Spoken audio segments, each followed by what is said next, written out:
Yaa akkam jirtan hordoftoota keenya har'aan tan ammoo akkuma yeroo dabre acceleration deebinee acceleration irraa eegalla jechuudha. Garuu ammoo unity kitaabni version fi new final version fi first version jee jira. Boqonnaa isaa wal dabarsee natti fakkaata jechuudha. Achirratti 2.1 wayin ture jechuudha. 2.2 akkas jechaa ture jechuudha viidiyoo darbe keessatti. Garuu ammoo final version kanaan kitaaba final version jedhamu amma jalqaba unit mal jijjiiran garuu konseptiin wanni guddaan maal jechuudha. Konseptiin isaan isinii garuudha. Achirratti 2. Way jaa jechuudha 2. something jaa asirratti ammoo 3.4 irraa eegalaa jechuudha.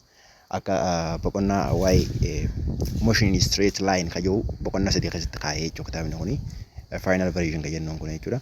Kitaaba akka isaan itti qiddeessaniitu wal dhabe malee tokkuma jechuudha yaadni isaanii boqonnaa qofaaf jijjiirame saniifuu hin cinqaminaadha jechuudha barattoota keenya maaliif kun achirra ture kun akkana ture jettanii waan isin rakkisu tokko illee hin qabu just understand the concept wanni barbaachisaan jechuudha maal hubachuu qofaa jechuudha isirraa eegamu concept isaa yaada isaa hubachuu qofaatu isinirratti dirqama isinirraa eegamas.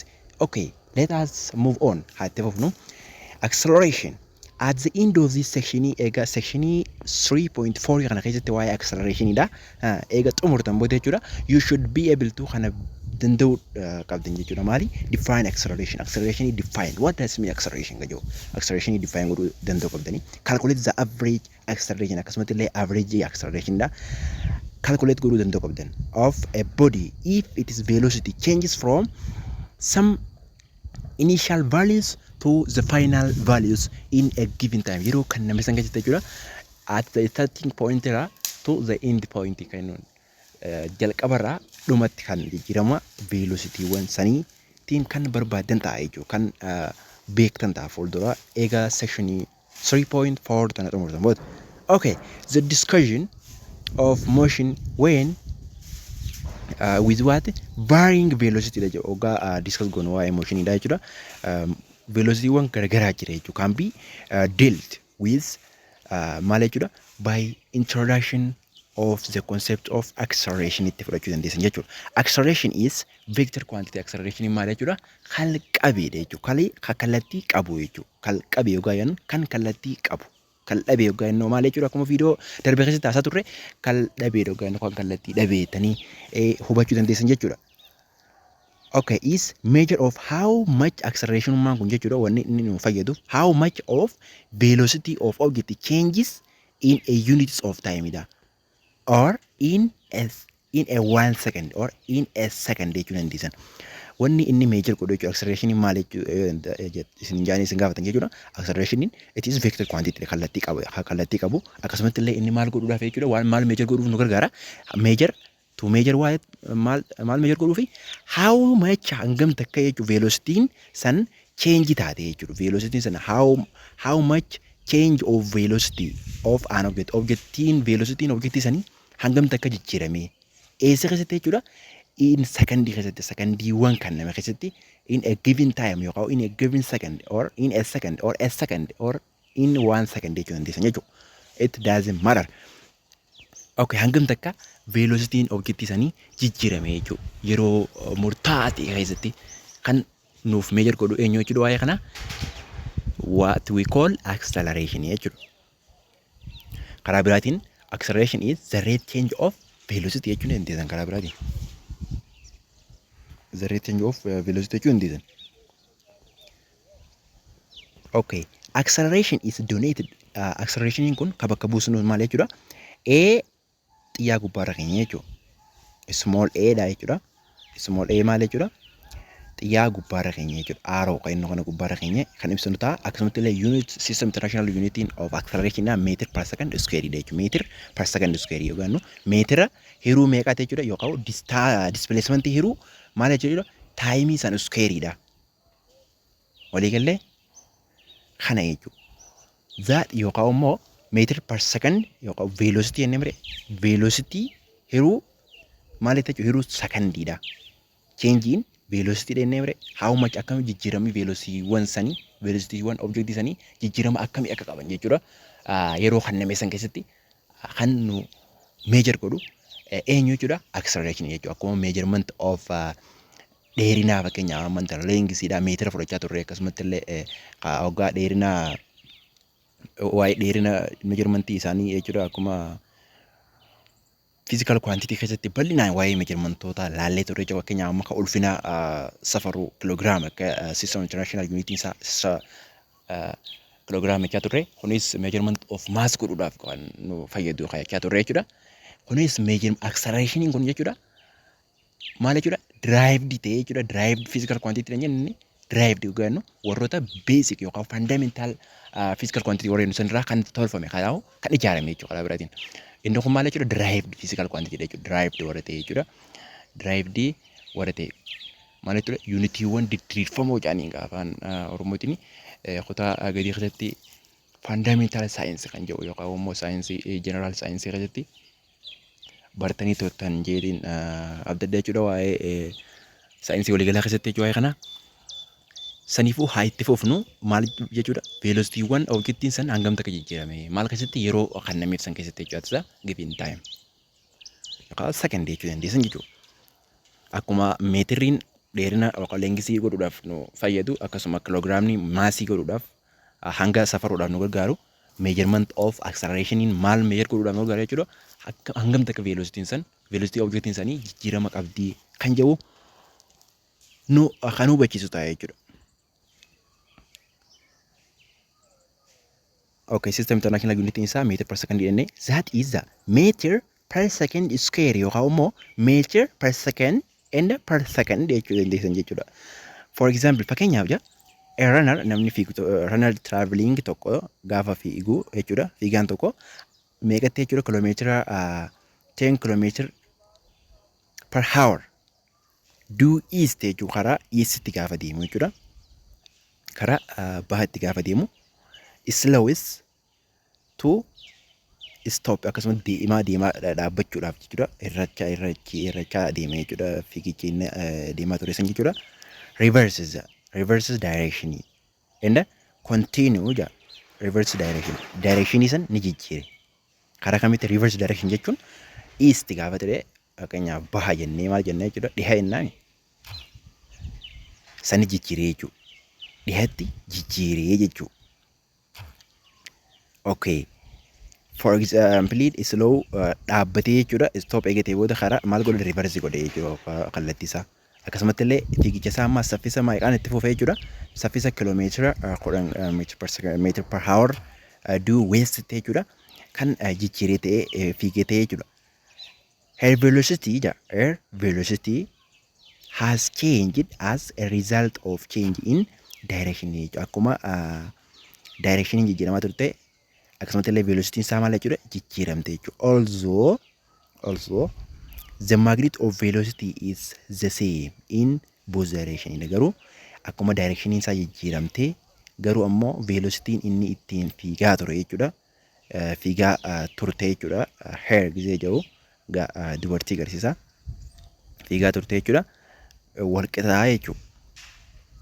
Acceleration occurs when velocity acceleration kun kan argame ta'e yoom gaafa velocity change in magnitude gaafa velocity change in magnitude yookaan immoo change in direction dhaan uumama jechuudha. Kanaafuu acceleration yoom jechuudha occur godhu gaafa velocity change san maal takka direction dhaan takka immoo magnitude dhaan gaafa jijjiirame jechuudha. Magnitude dhaan takka immoo kan direction dhaan jijjiirame yoo ta'u qata jechuudha velocity san maal jechuudha acceleration san occur yookaan exist ta'ee jira jechuudha. Maal jechuu kooti west jijjiiruu si fakkeenyaaf amma isin eastitti fiigaa turte east irraa karaa maalitti deebite jechuudha karaa westitti deebite jechuudha. Directionii maal goote jechuudha directionii si jijjiirte jechuudha. Even is the same in the same what magnitude of the velocity illee ta'ee jechuudha. Magnitude velocity si tokko walqixa ta'ullee garuu immoo directionii si jijjiirte jechuudha. Kanaafuu asirraa wanni nuti hubachuu dandeenyu jechuudha. Wanni nuti recognized kunu from here we understand to concept jechuudha. Kanaafuu acceleration kan jijjiiramu yoom jechuudha magnitude of velocity yoo change godhuu fi akkasumatti illee takka immoo gaafa velocity of the direction velocity sanii gaafa jijjiiramu maal godha jechuudha kan uumamu taa'aa jechuudha eenyu acceleration kun jechuudha. Waliigalee asirratti kun ifa jedhee yaada. Kun ifa jedhee yaada jechuudha. Maal jaa asirratti akkuma isin jechaa ture change in direction dha yookaan immoo magnitude dha. In the same both direction dha jechuudha. Acceleration occurs when velocity changes in magnitude. Magnitude whether it is increase whether it is decrease in speed. Yoo barbaadde haa idaatu yoo barbaadde immoo speed san haa hir'istu or direction dha jechuudha. Orummaa maal jaa both as shown in figure 3.60 keessatti akkuma isin agarsiifamaa jiru acceleration is therefore maal jechuudha change in speed or direction or both jechuudha. Kana akka jabeessanii qabatanii isinidha kun akkuma asirra agarsiifamaa jiru jechuudha. Bifa kanaan deema jechuudha. Bifa kanaan akkatti isin agarsiifame jechuudha asirratti. Kun amma gara irra jiru maal isin agarsiisa jedha. The positive acceleration carries speeding up akka ta'u agarsiisa. Kaariin teenya speed up ta'uusaa. No maal jechuudhaati kaariin teenya saffisni dabalaa deemuusii kun maal agarsiisa jechuudha positive dha jechuudha. Positive acceleration jennaan. When carries speed yookaan immoo when object is speeding up. Speeding isiisan saffisni isiisan gaafa dabalaa deemu acceleration keenya san positive jennaan jechuudha. Akkuma kallattii xiyyaa kana agartanii xiyyaa kana ni agartanii miti speeding up konkolaataan maal jechuudha akkanuma deemaa jira garuu ammoo maal jechuudha asiin gamana deemaa jira jechuudha. Kun reverse direction dhagaa ni beektan waa'ee kana waa'ee Newton third law irratti jechuudha ni barattan. Newton third law irratti ni barattan jechuudha waa'ee kana akkamitti osoo konkolaataan gamana deema jennu third law itti jechuudha. Newton third law keessatti bal'inaan kan baratan ta'a unit 4 keessa jira. Kan bal'inaan kan isiniif ibsinu ta'a jechuudha. Ammaaf ammoo inni isin qabatte maal jechuudha gaafa if duuba akka deebitu taate jechuudha. Konkolaataan san dhaabbachuudhaaf gaafa deemu isin osoo deemaa turte fiigaa turte gaafa qabaa deemu jechuudha. Freena ka jedhamu qabaa gaafa deemu jechuudha gara if duubatti deemte jechuudha. Kun asumarraa Newton third law jechuudha. Gaafa qabaa deemu fakkeenyaaf konkolaataa keessa yoo turre maal jechuudha gara fuulduratti jechuudha. Konkolaataan gaafa gamanatti akkana gama duubatti qabamaa deemu jechuudha. Yookaan freenirra qabamee akka dhaabbatuuf yaalamaa gaafa jiru speedii duraan jiru sanirraa jechuudha. Gaafa hirrachaa deemu jechuudha gara fuulduratti jechuudha. Nuti gara fuulduratti akkana jennaa jechuudha yookaan laaltanii jiraatan ta'e jechuudha. Kunis maali saayinsii kamii ka jiru tokkoon bal'inaan kan laaltu jechuudha. Unit 4 keessattuu saniifuu hirrakatina barattoota. Kana jechuudha speedii negatiiva ta'a ka deemu jechuudha. Negatiiva ta'uu gaafa hirrachaa deemu negative acceleration jennaan jechuudha. Okay akka key concept jechuudha akka furtuu jechatti as keessa yaadatti isinii kaa'ame as keessatti maali acceleration is the rate of change of velocity. Hold it tight. Akkam jedhee isin fituu danda'a fakkeenyaaf barsiisaan tokko dash is the rate of change of velocity yoo isin jee maal jechuudha acceleration jettanii guutuun dirqama keessanii jechuudha. Maal godhuudhaaf gaafii san argachuudhaaf. If the initial velocity of a body is v sub I yookaan initial velocity v sub I yookaan vi kennu kana at a time ti itti gaafa ta'e akkasumatti illee final velocity of v sub f jedhaniin yookaan vf final velocity kan jennuun jechuudha. At a time tf kan jennuun yookaan t sub f kan jennuun. The average acceleration is from the definition akka asii gaditti isinii kanname kana jechuudha. Gama lachuu irraa hir'inne jechuudha. Average of acceleration waqtanii tahaa maal jechuudha. Write the formula of average of acceleration gaafa isin jammal gootanii barreessuu danda'u qabdan jechuudha. Bifa kanaan barreessuu danda'u qabdan. Shaw gujee isin jan bifa kanaan akka agarsiisuu danda'u qabdan. If a body started from rest gaafa bodiin keenya san boqonnarra ture boqonnarraa eegale haa jennu ta'e then the initial velocity will be maal jechuudha 0 dha jechuudha. Maali fiigaan ture taa'aa ture boqonnarraa ka'e jechuudha. Taa'aa ture gaafa deeme jechuudha. Maal jechuudha jalqabni isaa maal ture jechuudha 0 ture jechuudha. Finally ammoo ittiin deeme jechuudha. Isn't it? Kanaafuu initial velocity isaa 0 dha. Okay, hold on. If the velocity of a body decrease. The velocity of a body is decrease. Then the final velocity less than velocity of the body san gaafa velocity isaa san irrachaa deeme jechuudha. The final velocity final velocity san maal jechuudha less than the initial velocity jechuudha. Fakkeenyaaf ammaan tana saffisa 200 fiigaa ture jennu fakkeenyaaf ammaan tana konkolaataan tokko saffisa 200 fiigaa ture jennu gaafa irrachaa deeme maal jechuudha jalqabarra meeqaan deemaa ture 200 ture jennee 200 velocity 200 deemaa ture gaafa irrachaa deeme yookaan dhaabuudhaaf gaafa yaalaa jiru maal jechuudha 200 irra irrachaa dhufe malee faayinaal jenna kan irrachaa dhufe saniin kan jalqabaa ta'u 200 maal jechuudha 200 velocity dhamre saniifuu maal jechuudha faayinaal velocity keenya hadhumaa velocity keenya hadhumaa san kan jalqabarra xiqqaadha jechuudha. Kanaafuu wanni keenya acceleration kana will be maal ta'e jechuudha negative yookaan negative hoggaa jennu maal jechuudha negative isaa sana osoo hin ta'in akka slow godhaa deemu speediin keenya san irrachaa deemuu isaa agarsiisa malee accelerationin maal jechuudha negative an ta'u jechuudha. As keessatti negative maaliif nu gargaarte jechuudha directionii shaw godhuudhaaf directionii nu gargaarte directioniidhaaf nu gargaarte jechuudha. Yookaan acceleration in the real concept jechuudha negative ni nuti keenyutu negative nuti jennu maaliif nu gargaarte jechuudha directionii san karammi wanni san speed up ta'aa jira moo slow down ta'aa jira. Kanamma negative yoo ta'e slow down jechuudha speeding keenya san slow down ta'aa jira. Gaafa positive ta'u immoo maal jechuudha speeding keenya san dabalaa jira jechuudha. Kana nu agarsiifti negative ni fi positive ni as keessatti.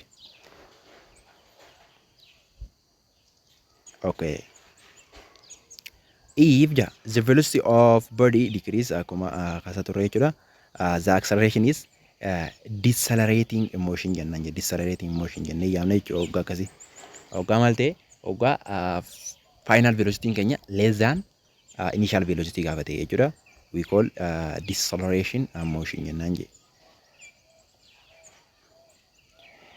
Deceleration is called maal jechuudha negative acceleration jettanii yaamuu dandeessan karaa biraatiin negative acceleration ammaa jennaani deceleration motion jennaan.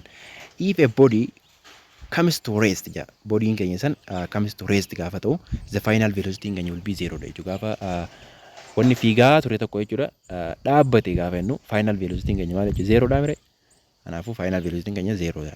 Final velocity keenya yoom 0 ta'a initial velocity keenya yoom 0 ta'u qabu sirriitti jabeessa qabadha.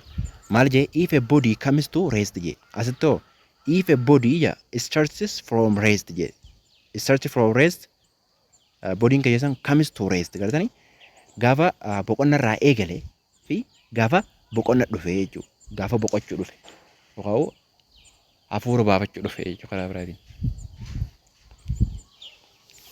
Gaafa boqonna irraa eegale initial velocity keenya 0 dha. Gaafa immoo karaa boqochuu dhufe yookaan dhaabbachuu dhufe san maal jennaan final velocity keenya 0 dha jechuudha. Final velocity keenya yoom 0 ta'a initial velocity keenya yoom 0 ta'a yaani gaafiin akkasii isin ilaawuu dandeessi bifa saniin qophaa'uufiin dirqama keessanii barattoota keenya. Okay.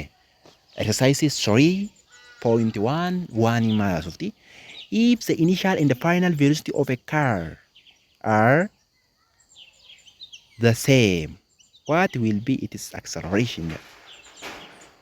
Acceleration it will be maal jechuudha 0 dha ta'e acceleration keenya will be 0 dha. Bal'inaan ammoo gaafii tana isin ibsu konseptii akka yaadatti kan isin qabadde asirraa ilaaluu dandeenya jechuudha waa'ee kana. Akkuma agartan jechuudha if initial and the final velocity of a car are the same gaafa ta'an jechuudha its acceleration will be 0 dha ja. Why maaliif 0 ta'e ja? Here is why one in the jechuudha. Acceleration is the rate change of velocity one ta'eef jechuudha. Acceleration jechuun the rate change of velocity one ta'eef acceleration keenya 0 ta'e jechuudha. If the final velocity is the same as the initial velocity there is no change in velocity. The change in velocity keessatti argame hin jiru jechuudha. Since there is no change in velocity acceleration is maal jechuudha 0 dha jechuudha. Acceleration keenya 0 ta'e jechuudha barattoota keenya. In a simple term, imagine hoggaa akka function akka example itti nu kan nama asirratti jechuudha. Imagine the car is moving constant speed jechuudha. Konkolaataan keenya san maal jechuudha speedii wal fakkaataadhaan gaafa move godhe jechuudha. And it is not speeding up or slowing down. Wanni san speedii seenya san ida'uu saffisa dabaluu fi hir'achuunis maal jechuudha hin jiru jechuudha. In this case acceleration is what will be maal zero dha jechuudha. Acceleration maal jechuudha zero dha inni yaamuu dandeenya jechuudha barattoota keenya yaamuu dandeenya jechuudha acceleration keenya. Okay, gaafiin isiin itti aanu is the direction of acceleration always in what? In the direction of velocity ja. Gaafii tanaaf jechuudha noodha taati jechuudha. Noodha taati deebisaan siidha jechuudha akkuma asirratti agarsiifamaa jiru. Noodha. The direction of acceleration is not always in the same direction dha. As akka velocity jechuudha. Yeroo hunda kan velocity wajjin hin ta'u jechuudha. Maaliif ija sababni isaadha akka asii gaditti tarreeffame kana. Acceleration is the rate change of velocity. Velocity is a vector. Meaning it is what? Both magnitude of speed and direction dha jechuudha. Magnitude of speed and direction dha jechuudha. When acceleration and the velocity are the same direction gaafatan jechuudha. Acceleration fi velocity gaafa kallattii wal fakkaataa qaban jenne the object is speeding up. Objectiin keenya isa maal jechuudha? Speed up ta'aa jira jennaan. Example fakkeenyaaf car pressing on a gas pedal gaafa jennu kan konkolaataa fakkeenyaaf amma pedaalirra kan ajjatame jechuudha yookaan kan freener qabamee sirriitti jechuudha akka konkolaataan san sirriitti fiiguuf kan itti press godhan jechuudha. Kanaan maal jechuudha gaafa the same ta'anii jechuudha eenyuu fi velocity fi acceleration keenya jechuudha. Okay, acceleration and the velocity in opposite direction jechuudha kun amma fakkeenyaaf as keessatti. Yoom when the object is slowing down gaafa objectiin keenya san slowing down yookaan speeding slow down garaa jiru speeding isaa san gaafa hir'achaa jiru maal jechuudha kan wanni ta'e jechuudha kan maal ta'e jechuudha acceleration keenyaa fi gaafa velocity keenya opposite direction ta'an jechuudha. Kanaafuu the same direction himte waggaa hunda eenyu wajjin acceleration fi velocity waggaa faallaa waliitti illee ta'an ni jiru. Waggaa faallaa walii ta'an yoom jechuudha gaafa objectiin keenya san slow down godhaa jiru jechuudha. Slow down gaafa godhaa jiru jechuudha. Akka fakkeenyatti asirra kaafame maal jechuudha a car applying the brake gaafa fiigicha sanirraa freenerraa jennee jechuudha humna isiidhaa yookaan saffisa isiisan xiqqeessuudhaaf yookaan dhaabuudhaaf karaa dhaabuudhaatiif gaafa deemnu kun maal jechuudha slowing down speedii duraan turte sanirraa gaafa hir'isaa deemnu kun faallaa waliiti jechuudha. Faallaa waliiti jechuudha. When acceleration and the velocity are perpendicularly near jechuudha. Gaafa isaan walitti galootaan the object is changing direction jechuudha. While maintaining its speed gaafa speediin isaatiillee akkuma jirutti tahee garuu immoo change maal jechuudha it is direction jechuudha. For example a car turning corner at the constant speed jechuudha. Fiigicha saffisa wal fakkaataadhaan gaafa konkolaataan keenya san maal jechuudha kallattii isaa jijjiirru jechuudha. Fakkeenyaaf amma iddoo takka irraa dhufnee karaa marama wayii tokko corner gisee jiru karaa marama wayii tokkotti gaafa jijjiiramu we call it maal jechuudha gaafa acceleration fi velocity keenya perpendicular gaafa ta'e kana jechuudha. When is akkam dhiyeessine fi danda'a fakkeenyaaf amma when we call a car turning a corner at a constant speed in which condition deja when maal jettanii deebisuu dandeessan jechuudha when acceleration and velocity perpendicular gaafatan gaafa direction keenya constant speed ta'ee direction jijjiiruu irratti maal jechuudha perpendicular dha eenyu velocity fi acceleration keenya gaafa perpendicular ta'ee at where constant speed irratti we change maal jechuudha direction of that object jechuudha. Kana fakkaata jechuudha waa'een kana fakkaata jechuudha. Let us move on. Example 3.7 irra maal jedha? A train moving in the east direction accelerated from what? From rest to hanganatti amma from rest to maal jedhe akkanatti accelerate godhaa ture jedha. Walii galee maal jechuudha meeqarraa eessarraa eegalee jechuudha zero irraa eegalee jechuudha. Velocity isaa from rest jedhee from rest jedhe. Sirriitti jabeessaa qabaddaadha. From rest gaafa jiru velocity isaa initial velocity isaa zero dha. Garuu final velocity isaa maal jechuudha? Final velocity isaa 36 km per hour dha jechuudha. Daqiiqaa yookaan sakandii meeqa keessatti jechuudha asirra kan namee sakandii 20 keessatti jechuudha. Sakandii 20 keessatti akkuma beektan gaa average isaadha. Change in sakandiin isaa maal jechuudha? Sakandiin finaliidha. Initialidha maal ture jechuudha zero dha ture jechuudha. Because asirratti jennee isin agarsiisuu ni danda'ama. Initial velocity isaa maal inni zero dha. final velocity isaa ta'u maal jenne 36 jenne 36 kiiloomeetira per hour as keessatti maal jechuudha tiin keenya maal jechuudha tii faayinaaliin keenya meeqa 20 sekondiidha jechuudha 20 sekondiidha tii inishaaliin keenya 0 dha jechuudha akkuma average velocity average acceleration jechuudha average acceleration xiyyaa gubbarraa kaa'uu inni irraanfatinaadha because waa'ee velocity waa'ee qalqabeeti wanni haasaa jirruuf waan ta'eef gaafa acceleration itti bannus acceleration gaa vector quantity dhan jenne waa'ee qalqabeetiin jenne saniifu xiyyaa gubbarraadha kaa'uu inni irraanfatinaa yookaan immoo booldi gootanii barreessuu inni irraanfatinaadha hin dagatinaadha change in velocity over change in time jechuu kana jechuun initial final velocity minus initial velocity divided by time finally dha jechuudha ratio maal jechuudha minus time of initially dha at that before the final velocity dura ka jiru jechuudha kan kanname jechuudha bifa kanaan akka barbaadan ta'a as keessatti ammoo pay attention wanni godhuu danda'u qabdan maal godhuu hin dagatinaadha unity isaanii tana wal fakkeessuu hin dagatinaadha unity amma asirratti ka taayimiidha maal jechuudha taayim cheenjiin isiidha 20 nuun kanne 20 kun maaliin taayise sekondiidhaan garuu immoo asitti kiiloomeetira per houriidhaan kanname jechuudha kiiloomeetira per houriidhaan kanname cheenjii in wanni isaanii kana cheenjii godhuu hin dagatina jechuudha because when gaafa isa bakka takkatti yaamtan jechuudha second per second square jettanii bire meetira per second square waan ta'eef jechuudha wanni isaanii jijjiiruu hin dagatinaadha bifa saniin kan hojjettan ta'a jechuudha bifa saniin kan hojjettan ta'a okay example in isin 3.4 jechuudha maali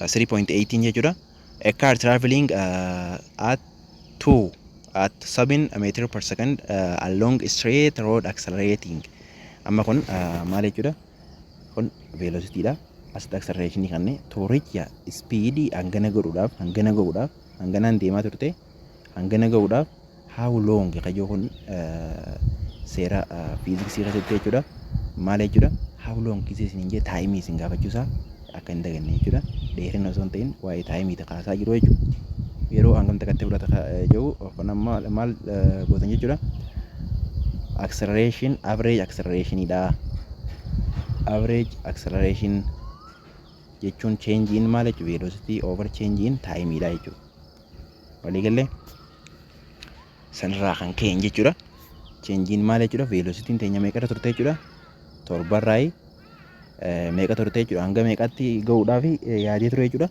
hanga 12tti jechuudha maal fayyadamee acceleration hangam takka fayyadamee 2.5 meter per second square fayyadamee jechuudha formula itti magalchatanii criss cross waliin gootanii baay'isan jechuudha keessaa as keessaa gaafatame maal jechuudha change in time idhaami change in time jechuun maal jechuudha walqixanii tahaa average change in velocity over average of acceleration jechuudha average of acceleration dha akkasii bifa kanaan barreessuu danda'u qabdanii sanboota walumaa feeruudha kunis salphaadha waan ta'eef haa itti fufnu jechuudha maalirraa haa itti fufnu daqiiqaa meeqa geera daqiiqaa 30 gaa jirra jechuudha viidiyoon baay'ee waggaa dheerate baay'ee nama nuffisiisa waan ta'eef uniform motion ka jiru yeroo dhuftu itti fufne gaarii ta'a yaada jechuudha viidiyoon waggaa dheerate maal jechuudha waan nama nuffisiisuuf uniform motion ida sochii wal fakkaataa jennu kana akkasumas illee graph representation of motion ka jiru yeroo dhuftu jechuudha bal'inaan kan laallu ta'a kana booda konseptiin haarinni haftes keessatti unity tana maaltu hafe unity tana bakka almost ajjeesneerra as booda unit review equation dha jechuudha review equation at the end of this unity dha kan wajjin daleenu ta'a jechuudha kanaaf immoo isinuu dalagitanii salphaadha waan ta'eef jechuudha salphaadha waan ta'eef yookaan ulfaatu ta'e jechuudha tokkoon isaa wajjin dalaguudhaaf qophiidha komentii irratti jechuudha ni hojjenna wajjin yoo hojjenne akkami akka jiru yaada keessan kan eegnu ta'a jechuudha sanboota karaa unit 4 itti seenne jechuudha waa'ee force itti haasofti isin waa'ee force dha work energy dha power ka jiru akkuma asirratti argaa jirtan jechuudha with image dhaan support godhee kitaabni keessan jechuudha bal'inaan jechuudha waa'ee force dha kan bal'inaan laalu ta'a jechuudha contact force fi non contact force gravity force inni force gosa hedduutu jira gaa'e gosa afuriitu jira. Gosa afranuu kan laallu taa'ee jechuudha yeroo itti aanu almost viidiyoo takkaan akka xumurru taa'ee jechuudha waa'ee giraaf representation fi uniform motion kan jiru kan viidiyoo takkaan xumurru ta'a. Gaafiilee ta'a ciccimoo yookaan ulfaattu tajaajiltan as keessaan beeksistanii isin hojjechuudhaaf qophiidha jechuudha. Tunis kachoositti isin kan ta'e jechuudha. Kunis baay'ee salphaadha isiniif jedheen yaada yoo ulfaatu ta'e beeksisuu dandeessan. Kam hojjenna ka jiru isin yaaltanii jechuudha as keessa yaalaadha. Yaalaadha jechuudha hanga baranne kana keessa jechuun konseptii hanga baranne kana keessa uniform mooshinii fi representeeshiniidha alatti jechuudha warroota gadi ilaallee keessa gaaffiiwwan dhuftee jechuudha yaalaadha warroota kaan ammoo kan eega ilaalle booda jechuudha warroota kaan kan laaltan ta'a jechuudha egaa giraaf representeeshinii fi uniform mooshinii ilaalle booda jechuudha. Thank you so much for your patient. Obsaketanii guddaa galatooma. Ammallee deddeebinee guddaa galatooma. Thank you so much. Yoo yaa.